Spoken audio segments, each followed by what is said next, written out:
안녕하세요. 예수비전성결교회 안양목사입니다. 한 분이 저한테 김동호 목사님의 글을 이메일로 보내셨더라고요. 그 글을 읽으면서 역시 김 목사님은 나를 실망시키지 않으시는구나. 이분 정말 심각하고 문제 많은 분이구나 라는 걸 다시 한번 확인하게 됩니다. 자, 김동호 목사님 추종자들이 하도 앵무새처럼 똑같은 질문을 되풀이하니까 복습을 하고 또 넘어가겠습니다. 첫 번째로 김동호 목사님은 차별금지법 반대하는 사람들을 향해서 죄 없는 자가 돌로 쳐라 이런 식으로 몰아가셨죠. 두 번째로 김동호 목사님은 차별금지법 통과되면 나는 감옥 가겠다 이런 말씀하셨죠. 왜 감옥 갈 생각을 합니까? 막을 생각을 해야죠. 막을 생각은 절대로 안 합니다. 셋째로 김동호 목사님이 만드신 청어람이 차별금지법을 공식 지지했죠. 이게 김동호 목사님의 본심입니다. 절대로 책망 안 합니다. 잘못했다고 말하지 않습니다. 돌이키라고 말하지 않습니다. 이 마땅하다고 생각하니까요. 네 번째로 청어람 대표 양희송 씨가 불륜으로 사회적 물의를 일으킵니다. 그동안 한국의 도덕성을 질타했던 김동호 목사님이 자기가 만든 단체의 대표의 불륜에 대해서는 입도 뻥끗 안 합니다. 내로남불이죠. 다섯 번째로 교회들 분열시키는데 아주 큰 역할을 했습니다. 교회 쪼각난 교회들이 한둘이 아니에요. 저한테 제보가 많이 들어옵니다. 심지어 미국에서도 그랬더라고요. 여섯 번째, 기독교 청년 아카데미, 청어람 이런 단체들 중에서 사회주의 사상을 청년들에게 주입을 시켰죠. 일곱째로 박근혜 대통령 탄핵 때 앞장섰어요. 아들까지 데리고 나서 촛불 집회에 참석을 했어요. 그런데 문재인 정부가 한국교회를 탄압하고 예배 짓밟는데 입도 뻥끗 안 해요. 입도 뻥끗 안 하는 이유가 있어요. 문재인 정부를 적극 지지하거든요. 오늘 제가 인용하는 내용 속에 그 내용이 나올 겁니다. 자, 김 목사님의 글입니다. 읽어드릴게요. 손님과 싸우는 상인은 없다. 손님과 싸워 얻는 것이 혹 있을지는 모르나 더 중요한 손님 자체를 잃기 때문에 상인은 웬만한 일로 손님과 싸우지 않는다. 그것은 교회도 마찬가지다. 그런데 요즘 우리 한국교회는 손님과 싸우는 상인과 같다. 교회를 지키려고. 그런데 그것이 교회를 허무는 일이라는 사실을 왜 저들은 생각지 못하는 걸까? 여러분, 교회는 손님을 끄는 상인이 아닙니다. 상인과 교회는 완전히 다릅니다. 상인은 손님 비율을 맞춰줘야 돼요. 근데 교회는 세상 사람들 비율을 맞추는 공동체가 아니라 진리인 말씀을 전해서 세상 사람들이 죄를 버리고 타락한 문화와 흐름을 버리고 주님께로 나오도록 하는 공동체입니다. 상인은요, 손님에게 맞춰주면서 내 원칙과 기준을 주장할 이유가 없는 거죠. 일단 물건만 많이 팔면, 그래서 이득만 많이 얻으면 그걸로 충분한 거예요. 손님들만 많이 오면은 그걸로 만사 오케이인 거예요. 그러나 교회는 사람들에게 맞춰주는 곳이 아니죠. 오히려 세상 사람들이 자기의 기준과 가치관, 죄악과 허물을 버리도록 촉구해야 돼요. 그걸 명확히 심어줘야 돼요. 만약에 교회가 상인들이 손님들 많이 오는 것만으로 만족하듯이 사람들이 교회 안에 많이 모여주는 것만으로 만족하면은 그게 사실 타락인 거죠. 듣기 불편하더라도 또 떠나가는 사람들이 생길지라도 하나님의 말씀을 있는 그대로 전해야 그게 진짜 교회인 거죠. 바울 사도가 아덴이라는 도시에 갑니다. 거기는 사람들의 모습을 보면서 격분해요. 사도행전 17장 16절 이하요. 바울이 아덴에서 그들을 기다리다가 그 성에 우상이 가득한 것을 보고 마음에 격분하여 화가 꽉 찬 거예요. 화가 난 거예요. 열받은 거예요. 회당에서는 유대인과 경건한 사람들과 또 장터에서는 날마다 만나는 사람들과 변론하니. 김동호 목사님의 표현에 의하면요, 바울 사도는요 틀려먹은 거예요. 손님하고 싸우는 상인인 거예요. 만나는 사람들과 막 변론하니까, 논쟁을 벌이고 있으니까 격분한 상태로 말입니다. 왜? 비진리 가운데 거하고 있으니까, 죄악 가운데, 우상숭배 가운데 거하고 있으니까. 김 목사님 바울보다 훨씬 위급인 모양이에요. 여러분, 말씀대로 하지 않고 자기 생각대로 그럴듯한 자기 소견대로 움직이고 말하고 행동하는 걸 인본주의라고 합니다. 김동호 목사님은요, 인본주의자예요.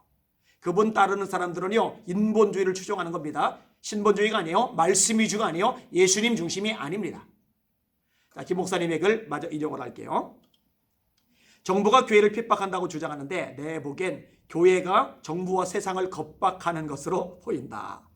목사인 내가 보기에도 그런데 세상 사람들이 보기엔 더더욱 그렇지 않겠는가? 설령 그것이 오해라고 한다면 그것을 설명하고 설득하려고 해야지 함부로 무시하고 싸우면 안 된다. 그것은 선교를 생각지 못하는 처사다. 예배를 지키겠다고 최고의 예배인 선교를 포기하는 것과 같은 것이다. 넌센스다. 정신 나간 짓이다. 죄송해요. 거짓말할게요. 정신 나간 짓은 지금 김동호 목사님이 하고 있어요. 다시요. 정신 나간 짓은 교회가 하는 게 아니라 김동호 목사님이 하고 계세요. 교회가 세상을 정부를 겁박하고 핍박하는 게 아니라 문재인 정부가 교회를 핍박하고 겁박하는 겁니다. 아니 노래방 허용될 때, 클럽들 허용될 때 교회에서는 큰 소리로 찬송 부르지 말아라, 통성 기도도 하지 말아라, 예배 스타일까지 간섭하는 게 협박 아니에요? 그게 겁박 아니에요? 왜 그때는 아무 말 안 하죠? 서울대공원 꽉꽉 사람들로 차고, 에버랜드 꽉꽉 사람들로 차고, 지하철 바글바글, 백화점 바글바글, 식당 바글바글, 제주도 30만 가까이, 강원도 호텔마다 바글바글, 예배당에는 모이지 말아라, 가지 말아라. 이게 겁박이고 이게 핍박 아니에요? 도대체 이분은 뭘 보고 사는지 모르겠어요. 성도들도 압니다. 성도들도 다 알고 보는 것을 목사님이 몰라요? 이야, 깝깝합니다. 이게 늘 세상에 비위 맞추는 소리죠. 세상에 아부하는 소리죠. 세상은 이런 말 좋아요. 세상은 이런 이야기 좋아요. 언론들도 좋아요. 야, 저렇게 자기 반성을 할 줄 아는 목자. 그리고 인본주의에 빠진 교인들은 멋있대요, 좋대요, 따라다녀요, 모여요. 그러면서 인기를 누리는 거죠. 그러면서 부귀를 누리는 거죠. 교회 팔아서 자기 사욕 챙기는 것밖에 아니에요. 마저 읽을게요. 김동호 목사님의 글입니다. 하나님은 교회를 더 사랑하실까? 세상을 더 사랑하실까? 교회가 세상을 위하여 존재하는 것일까? 세상이 교회를 위해서 존재하는 것일까? 교회를 지키는 것이 하나님의 뜻일까? 세상을 지키는 것이 하나님의 뜻일까? 교회를 지키겠다고 세상을 공격하고 세상을 함부로 무시하면 지키려고 하면 할수록 교회는 더 허물어지게 될 것이다. 스스로 교회의 문을 막는 꼴이기 때문이다. 바리케이트를 치고 세상과 싸우는 정신 나간 교회가 되기 때문이다. 세상을 사랑하실까? 교회를 사랑하실까? 바보 같은 질문이죠. 세상도 사랑하시고 교회도 사랑하십니다. 교회가 세상을 위해 존재하는가? 세상이 교회를 위해 존재하는가? 이 교회가 세상을 위해 존재하죠. 그러나 자기의 가치관, 진리, 예배까지 포기하면서 세상을 위해 움직이라고 말하고 있지는 않아요. 말씀을 좀 제대로 보셔요. 지금 세상을 공격하고 세상을 함부로 무시하는 게 교회가 아니라 문재인 정부가 교회를 함부로 무시하고 함부로 공격하고 있는 거예요. 문재인 정부가 교회를 혐오 집단으로 몰아가고 있는 거예요. 눈 뜨세요. 김 목사님이야말로 정신 차리세요. 자, 김동호 목사님 글 읽을게요. 얼마나 많은 사람들이 교회를 등지고 손가락질 하는지 왜 저들은 모르는 걸까? 그런 행동들에 실망하여 많은 젊은이들이 교회를 떠나고 있는 현실을 왜 저들은 보지 못하는 걸까? 안에 있는 교인 내쫓고 밖에 있는 사람들 교회 못 오게 막고 있고 이러다 교회 무너지는 건 시간 문제다. 교회는 그런 걸로 무너지는 게 아닙니다. 김동호 목사님 같은 인본주의자들 때문에 무너지는 거예요. 목사님 같은 인본주의자가 인본주의 사상을 청년들에게 심어주기 때문에, 교회에게 심어주기 때문에, 목회자에게 심어주기 때문에, 후배들에게 심어주기 때문에, 그것 때문에 교회가 무너지는 겁니다.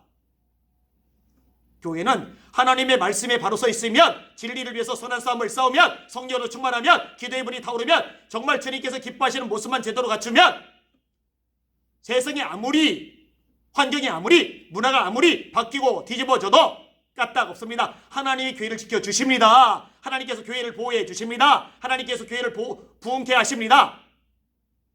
그런데 하나님의 말씀이 아닌 잡동사니들, 인본주의 같은 것들이 교회 속에 밀려들면 교회는 그때부터 힘을 잃어요. 영권을 잃어요. 맥이 빠져요.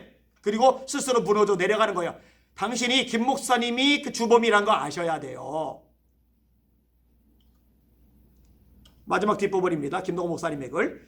교회가 좀 커졌다고 오만해졌기 때문이다. 화가 나는 일이다. 속상한 일이다. 안타까운 일이다.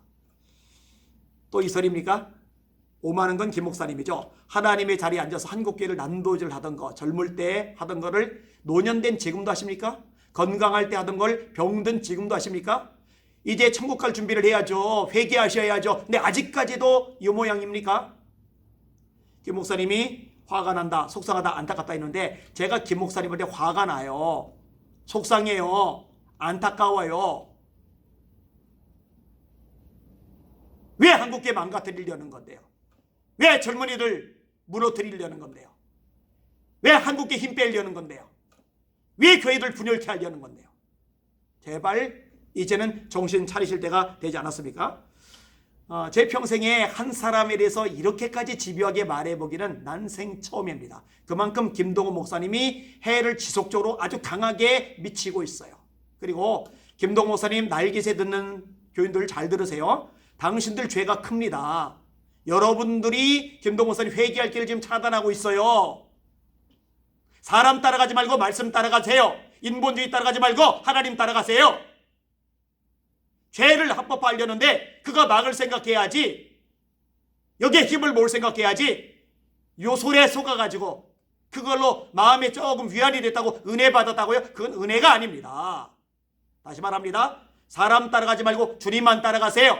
세상 따라가지 말고 말씀만 따라가주세요. 인본주의 따라가지 말고 신본주의 따라가세요. 그래야 당신들 삽니다. 정신 차리셔야 합니다. 이 방송을 듣는 시청자분들 알려주세요. 널리 알려주세요.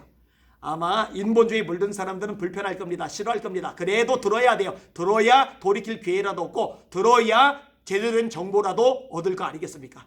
우리 하나님 말씀에 섭시다. 선한 싸움 싸웁시다. 세상이 뭐라 하든 시대가 뭐라 하든 언론이 뭐라 하든 정치 권력이 뭐라 하든 이렇게 인본주의 물든 목회자가 뭘 하든 말든 그런 것 따위에 휘둘리지 말고 우리는 진리만 예수님만 말씀만 따라갑시다. 그 길이 좁은 길, 주님이 기뻐하시는 길입니다. 할렐루야.